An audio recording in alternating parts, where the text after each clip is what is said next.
Halo, halo Bung Rocky, ini ada yang telinganya panas nih, Bung Rocky. Kelihatannya Bjorka kan sudah lama menghilang dan kemarin kita obrolin, apalagi kan ada berita yang bahwa anggaran BSSN naik gitu ya, 600 miliar sekian gitu, berkah Bjorka. Dan kemudian ternyata akhirnya Bjorka rupanya isengnya kumat lagi, dia bocorkan data-datanya kepala BSSN, ini Letnan Jenderal Hinsa Siburian, dan kemudian dia juga menampilkan link berita tadi yang dari CNN dimuat dan kemudian dengan terjemahannya gitu dalam bahasa Inggris. Jadi ini sebenarnya bagaimana kita memahami ini, Bung Laki? Ya, Bjorka bisa tersinggung seolah-olah Bjorka udah disogok dengan anggaran cyber yang dinaikkan tuh.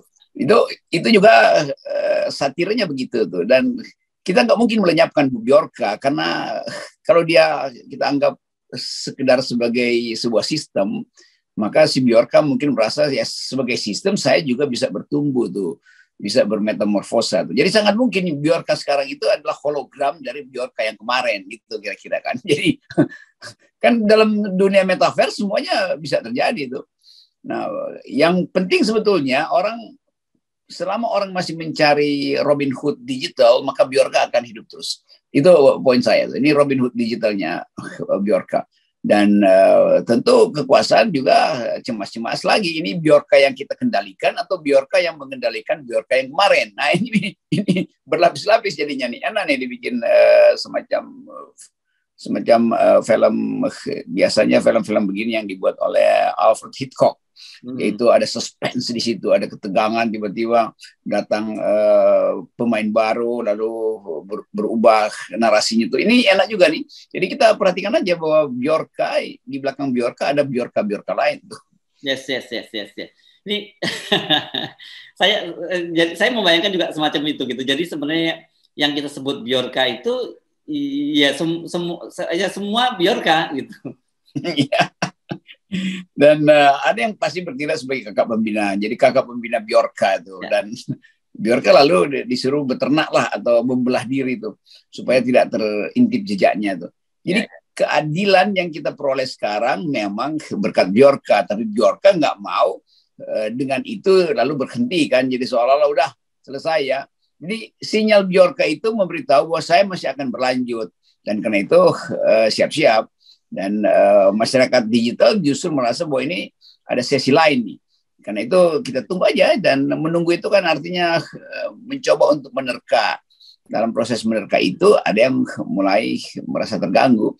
Nah, karena itu penting ada semacam persiapan panitia penyambutan Bjorka baru.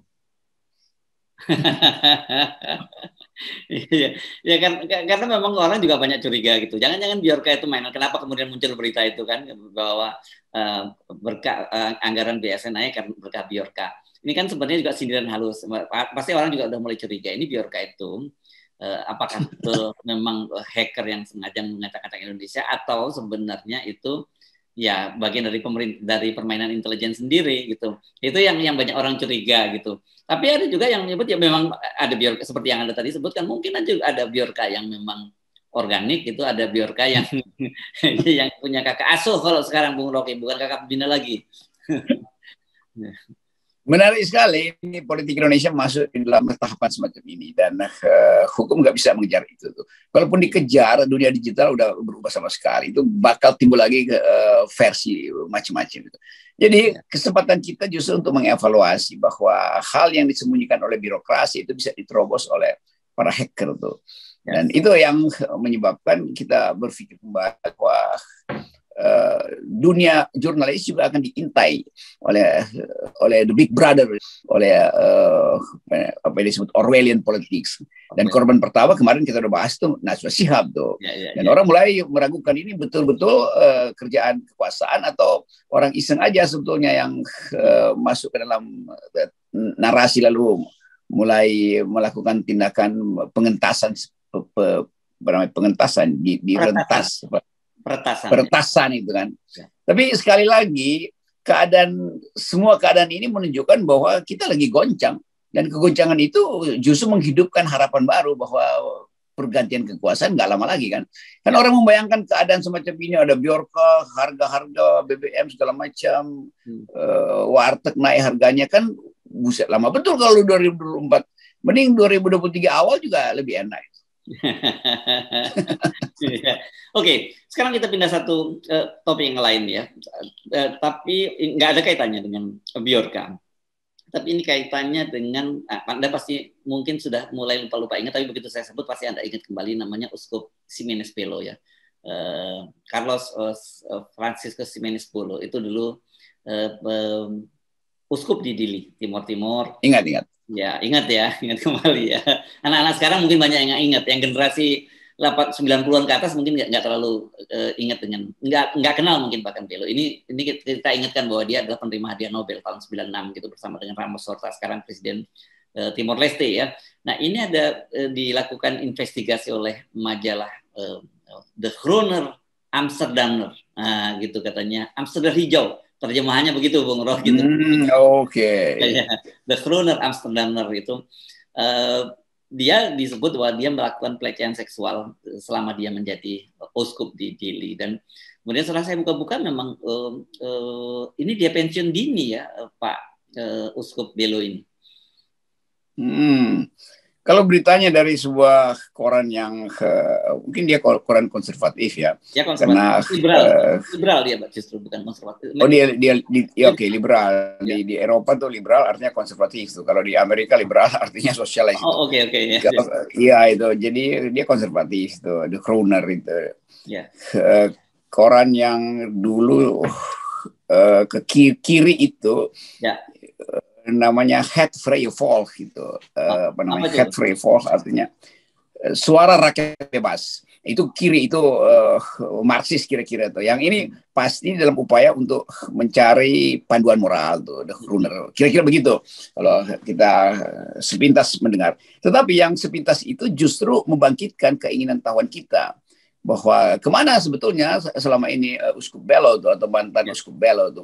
Padahal Uskup Belo kita tahu orang yang dengan moral yang kuat itu mendorong pemeriksaan hak asasi manusia di Timor Timur. Dan itu yang dapat Nobel bersama Ramos Horta itu. Dan uskup itu kira-kira setara dulu dengan uskup yang di Filipina itu, siapa namanya? Yang juga dekat dengan mahasiswa. Ya, Kardinal Sin. Ya. Itu. Nah, Kardinal Sin namanya Kardinal Sin, tapi dia bukan pendosa pasti itu. Kalau ini Uskup Belo akan dianggap sebagai pembohong nantinya.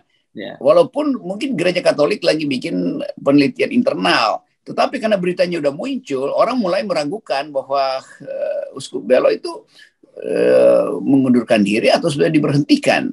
Kan keterbukaan diperlukan tuh, karena banyak kasus di Gereja Katolik juga pada pelecehan seksual kan berkali-kali itu ada di dalam berita dunia, dan juga ada di Indonesia soal semacam itu beberapa tahun kemarin atau mungkin baru-baru ini. Jadi kelihatannya jadi terlihat bahwa dunia ingin betul menskrutinisasi ulang itu, memeriksa kembali itu kebersihan moral dari mereka yang menerima hadiah Nobel. Karena Nobel itu kan terjemahnya aja ada Nobel tuh, mestinya mulia kan, mestinya ada noblessness-nya di situ tuh. Tapi kalau kemudian post factum ditemukan buruk, maka mesti dicabut hadiah Nobelnya. Dan itu berlaku juga pada beberapa kejadian hadiah Nobel dibatalkan karena ada komplain dari masyarakat sipil tuh.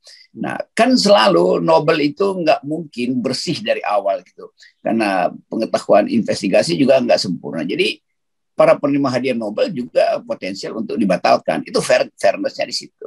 Yeah. Tapi dalam tradisi penerima Nobel banyak justru yang menolak sebetulnya diberi hadiah Nobel. Orang semacam Jean-Paul Sartre itu menolak diberi hadiah Nobel, sama seperti dia menolak diberi hadiah Lenin waktu itu, karena dia mau independen sebagai guru besar, sebagai profesor, sebagai filsuf di Prancis tuh. Nah, itu juga pelajaran bahwa banyak orang yang berintegritas justru menolak untuk dapat hadiah Nobel supaya dia nggak terkooptasi oleh lembaga-lembaga tertentu. Nah, sebaliknya di kita banyak orang yang nggak bermutu berupaya untuk jadi Nobel, jadi mulia dengan memberi gelar, kan itu yang terjadi tuh. Jadi ajaib, sesuatu yang hadiah itu lalu dianggap sebagai naik moralitasnya atau naik integritasnya kalau dapat hadiah Nobel. Nah, balik pada Uskup Belo, tentu Uskup Belo sekarang mungkin lagi lagi merenungkan apa betul yang diucapkan oleh wartawan The Gruner itu. Dan itu melibatkan keluarga, institusi gereja Katolik. Jadi kita tunggu sebetulnya supaya ada pelajaran bahwa orang yang diberi mandat untuk melakukan hal-hal yang moralis itu betul-betul harus sempurna atau mendekati sempurna paling enggak itu watak moralnya. Demikian juga para calon presiden sama juga, mereka dituntut punya nobleness yang cukup, nobility yang cukup tuh. Nah, itu yang juga kita bisa perluas bahwa peristiwa Belo ini juga bisa dilekatkan pada tokoh-tokoh lain yang moralnya buruk itu. Tapi tentu investigasi hukum akan dilakukan oleh pers bersama dengan pers dan panitia Nobel. Ya, ya. Supaya Pak Alfred Nobel itu betul-betul kita hargai sebagai orang yang jujur. Ya, jadi kan pada kasus Belo itu setidaknya melekat dua kehormatan ya, Bung Rocky ya. Kehormatan pertama sebagai pemuka agama, uskup itu kan saya kira itu bisa wakil Tuhan di bumi lah untuk wilayah itu gitu. Dan kedua tadi dia seorang penerima hadiah Nobel perdamaian. Ya, itu betul. Selalu ada semacam wilayah yang tersembunyi di dalam semua komunitas agama itu, karena memang ada yang mulia yang mesti dipertahankan. Tapi kalau ada kejahatan yang mesti dibuka itu kan. Jadi kawan-kawan gereja Katolik pasti berupaya untuk menerangkan atau memahami peristiwa ini yang mungkin statusnya baru sekedar kasakusuk atau bisik-bisik. Tapi ini mesti diterangkan itu, sama seperti kasakusuk atau bisik-bisik Xi Jinping kemarin yang nggak nongol di publik internasional, lalu tiba-tiba nongol di sebuah acara apa itu di Cina itu, lalu orang mulai bikin analisis. Jadi sebetulnya ketertutupan itu membuat orang curiga tuh, itu pentingnya keterbukaan. Ya. Nah, jadi ini ada berkaitan dengan Uskup Belo ini. Saya mengamati di media sosial. Itu ada satu fenomena menarik dan itu mengkonfirmasi pembelahan itu memang luar biasa dampaknya. Apa yang saya maksud, karena sekarang ini kemudian muncul narasi nih, kalau ada pemuka agama Islam melakukan pelecehan seksual, ada ustadz, ada apa, itu di blow up oleh sejumlah buzzer gitu, sejumlah media tertentu.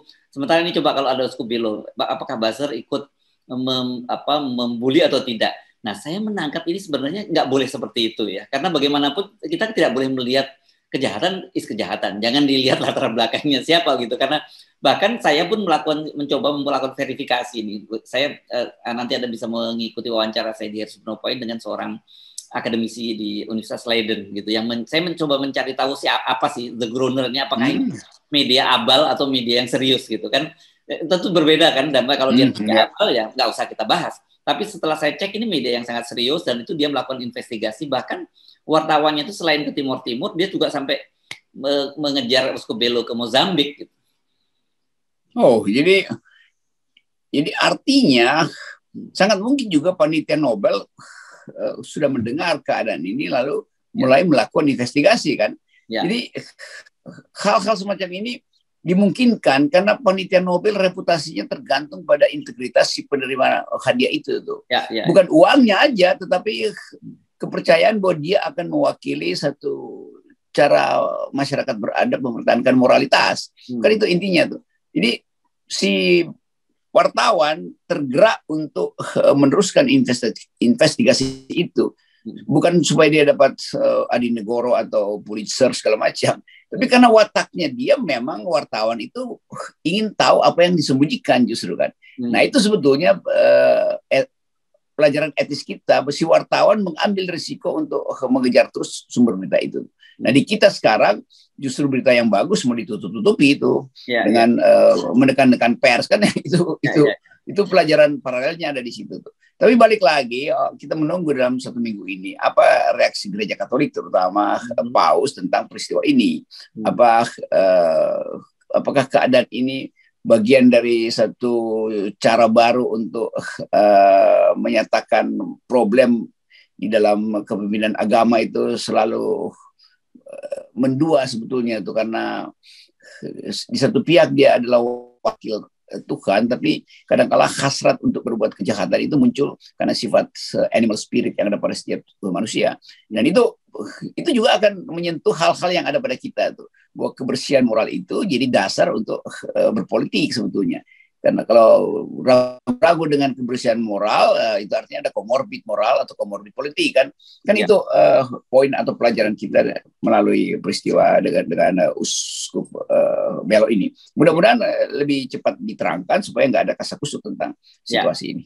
Dan bagi kita penting mengawal kasus ini itu sebagai sebuah fakta peristiwa saja gitu ya, karena tentu saja kan tadi memenuhi semua kelayakan sebuah berita. Itu kan kalau kita melihatnya kan seperti itu aja, Bung Rocky ya. Tidak ada urusannya latar belakangnya. Tadi kan kita sebut dia pemuka agama, dia penerima hadiah Nobel, ya dia famous people gitu. Jadi ya memang memenuhi syarat untuk diberitakan dan itu layak diberitakan. Tapi itu tidak punya kepentingan kalau ada berita yang kecil, walaupun tidak punya news value gitu, tetapi karena dianggap itu adalah lawan politik kita atau orang yang berbeda dengan kita besar-besarkan. Saya kira kita tidak dalam posisi seperti itu dan kita mengingatkan para viewer kita, positioning kita harus seperti itu. Ya itu poin yang mesti kita terus uraikan bahwa fairness itu terhadap peristiwa bukan pada orangnya. Jadi kalau siapapun yang ada di dalam peristiwa itu, ya dengan sendirinya dia terkait dengan kejahatan gitu kan. Jadi bukan karena seseorang itu Nobel lalu kita mau periksa nobilitinya, bukan karena ada peristiwa maka kita pertanyakan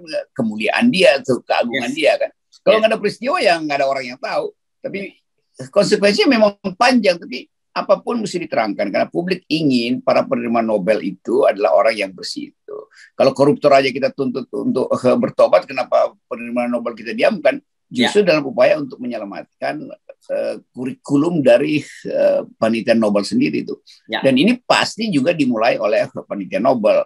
Dan kita belum dengar panitia Nobel apa komentarnya. Itu pasti akan berat itu persidangan di kalangan panitia Nobel yang kan panitia Nobel itu nggak pernah kita tahu siapa panitianya kan. Tapi kita percaya bahwa kadang-kala disebut ada 14 apa 17 orang di situ yang meneliti. Tapi selalu kita hanya taken for granted bahwa mereka bermoral karena itu keputusan mereka itu selalu bagus. Walaupun dalam banyak hal itu ada permainan-permainan ideologi di situ tuh kan. Kenapa sih ini yang dapat, kenapa bukan itu yang dapat.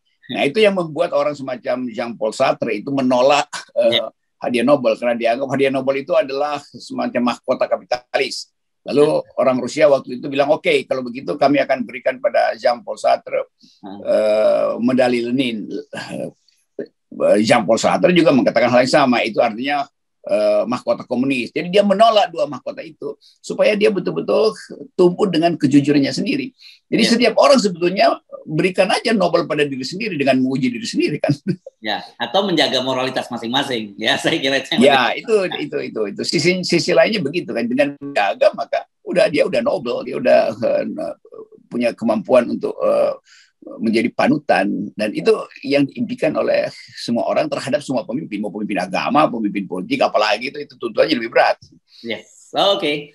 Baik, terima kasih, kita tunggu. Dan saya kira saya juga menduga seperti Anda karena berkaitan ini berkaitan dengan Vatikan, berkaitan dengan panitia Nobel dan sebagainya, pasti berita ini masih akan berlanjut gitu. Dan kita ikut saja dengan tadi prinsip bahwa ini sebuah fakta peristiwa. Jangan dikaitkan dengan hal-hal yang lain, apalagi yang bersifat politik mengarah pada pembelahan, gitu. Ya, jangan sampai itu memperparah pembelahan yang belum sembuh itu.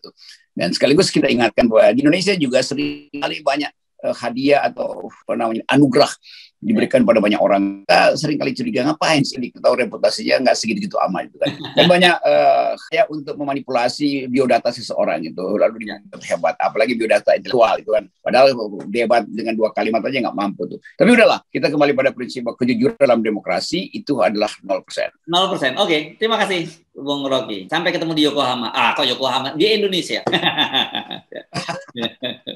Sip.